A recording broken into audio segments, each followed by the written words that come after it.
All right. I know that we had an hour and a half Zoom this morning, and I was not going to post an hour and a half Zoom, causing kids and parents to sit there and have to sift and go through when I actually started explaining new things. I was going to make a quicker video where I explain the things, and then you won't have to listen to me walk around the classroom and answer questions. So the first thing you're going to need to do is you're going to need to go into, obviously, my Google Classroom, go to classwork. This is today, this week, 11:30 through 12:04. Holy cow, it's December. And we go down in here, okay? So this is like obviously what we look at when we want to know what we're doing today. Here's our PDF especially though for those of us at home. You might even want to go ahead and pull that up. Here's that PDF of the motion graphs that you can use during this project to help you out. Here's the PDF of the vocabulary in case you want to use any of those words. And then last but not least, here is our Google slide. Now, if you open up the Google slides, it's going to come to something that looks similar to this. Obviously, I'm on slide 15 right now because I've been teaching this all day. First and foremost, I want to apologize. I did not put a text box in any of the boxes, which is very weird. I don't remember doing that. Anyway, to get a text box in there, you'll see this little T here, which means text box. You click on that, and then when you hold on your mouse pad down and drag across, it adds the text box for you, and voila, I can start texting. I can start putting text in the box. I guess I can text, whatever. So we're going to be working, and let me go back. I'm actually going to keep that open so I can kind of bounce back and forth. We're going to be working on today the distance time graphs, and here's the first type of distance time graph that we did, and it was about at rest. So here's kind of what you want to do. Distance time graph, and then let me know what the focus is. The focus is at rest. Okay. Now I need to come up with a story. And I don't know about you. Some of my kids today were able to come up with a story and then draw a graph. I personally am able to come up with a story better when I draw the graph first and then I go back and write my story. So it would look something like this. Okay, so I go to my graph. See, I just went down to the very next one. And I did alternate blank page graph for you. So that part in there is pretty good. So when I'm in my graph, again, I'm not going to really pester you about labeling it distance and time, although some kids did go in on every single one because they said that they knew it was important, and they typed in distance. And I'll be honest with you, if you go to type in time down here, it's going to be on your graph, so just be careful because it's hard to get below that. So that's up to you. But I want to really focus this whole graph about being at rest. Now, one student today, actually, he did this, which is not okay. You are not going to... Now notice when I'm clicking on the line here, like how it changes to this plus and how it changes to this cross looking thing. The cross looking thing is just going to move the little squares in here around. You don't want that. You want to make sure you get the plus. And what this student did was he drew a line, and notice how I can see the line now, but when I click off of the line, it's almost impossible to see that line. When you have drawn your line, click right over here and change it to about 8. Now that line is thicker and I can see it. But he did this. He said, here's my graph, and he said, I am at rest. He said, I'm done. And I said, so am I, because that's nonsense. We just talked about how we're not going to give bare minimum on the work. So this is obviously not going to be enough. So let's look at what it looks like to make a good graph. Now, we can be at rest at the beginning of this if we want to. I'm actually going to shorten this if it'll let me. So sure. The beginning of this, I am at rest. Now, let's think about it. I'm in a car. Winter times, then I am at rest, which means not moving. And most of us today have thought of sitting at a stop sign or sitting at a stop light was the big one that we came up with. So sure, my mom was sitting at a stoplight waiting for it to turn green. When the light turned green, she drove off at a constant speed. And again, I'm going to change the size of my line so it works. So again, my mom was waiting at a stoplight. When the light turned green, she drove away. Okay. She stopped at the store. Changing that. Okay. Whoops. Let me get that a little thicker. There, 4, 8. There we go. She stopped at the store. Then, we're going to make this one really easy. She drove home. Okay. So I've made a very simple story where my two focuses are when my person is at rest. Now, I'm going to go back and do this, and you'll see why. I'm going to change the color of my at-rests, and changing color is right here to red. Changing color to red. You'll see why I do that when I write my story. So here we go. And I like the fact that I can write my story, and I can look over here, and it reminds me like a smaller version of it, but that's fine. So my mom was waiting at a stop sign. And then I might even put at rest in parentheses. When the light turned green, she drove away at a constant speed. Yes, I see that I've misspelled like tons of things here. That's fine. Fixes it for me. Boom, fixed it and fixed it. See, quickly. Love that autocorrect stuff for me on my computer. So, when the light turned green, she drove away at a constant speed. So, here's my mom sitting still. She drove away at a constant speed. She stopped at the store, then drove home. Okay, so she stopped at the store, then she drove home.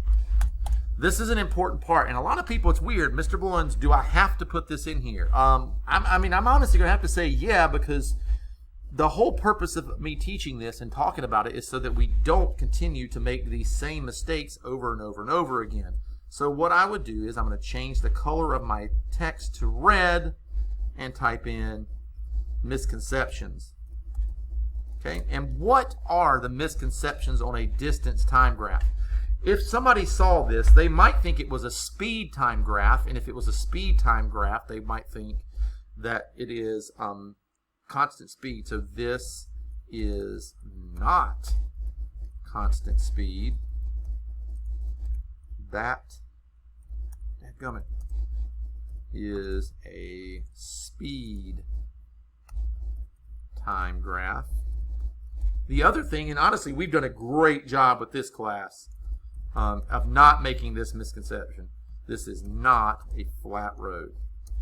You guys have done a great job of not getting those mixed up. And boom, I'm done. Look at that, 5 minutes, done. Okay, and that's with me stopping to explain everything. Okay, so if you're working on this on your own, you're going to breeze through this. So let's look at my next one. I need to add a text box. Slam that text box in there real quick. I'm going to change this to 30 because that's just what works for me all day. Well, I thought I changed it to 30, but I guess not. Here we go. So, a distance time graph, except this time our focus will be constant speed. Okay, I'm going to go down to my graph here, and I'm going to start thinking about this. All right, so I grab my line, and I'm going to write my story here. There we go. So let's just say Grant drove his Ferrari at a very high constant speed. Okay, and then all of a sudden it was weird. Grant had to come to a stop, and I wonder what happened. That's correct. The cop stopped him and said, "Hey man, you need to slow down." Now I know that to slow down, the next line has to be less steep than this one. So I'd say Grant learned his lesson. So he drove away at a slower rate. Change that. Okay. He stopped to get some food. And he drove home. Okay. Boom. Now, I know that this time I'm going to highlight these because these are where my mistakes are going to be made, especially this one here. Okay, and I'm going to go back, and we're going to type our story. Dorv. Oh, my goodness. Grant drove his car at a high rate of speed. I've done that all day. steep line. I'm just going to put that in parentheses. By a cop and had to stop. Now stop is at rest. He learned a lesson and drove away at a slower speed, less steep line. Stopped at the store, then went home. Okay? I think about my misconceptions with this one. Misconceptions. Now I look at this. Now again, people might have the misconception that this is acceleration. This is not acceleration. That is on a speed time graph, and these are not hills. Okay? Goodness gracious, Mr. Bullins, if you could spell right, you'd be done already. All right, so those are my big misconceptions there. Okay, these are not hills. These are not acceleration and deceleration because it doesn't fit what's going on in my story. So I've got the second one done. Third one's pretty easy. Again, slap a text box in here. Boom. And let's go ahead and get in here and start typing. So this is distance, time, graphs, but this time our focus is comparing speeds. Okay, so I come down here and I'm going to draw my graph. Now this is the cool one, and I'm going to draw it a very certain way. So I'm going to line, and I want a line, so I'm going to take this line, I'm going to draw it really long, like here. Now let me make that line thicker, and I'm actually going to change the color of that line and make it red. Okay, now I'm going to add a different line in here.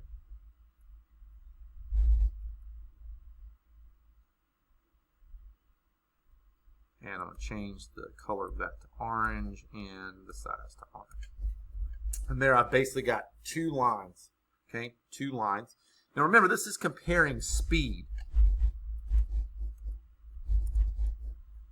Two cars were racing. An orange car and a red car.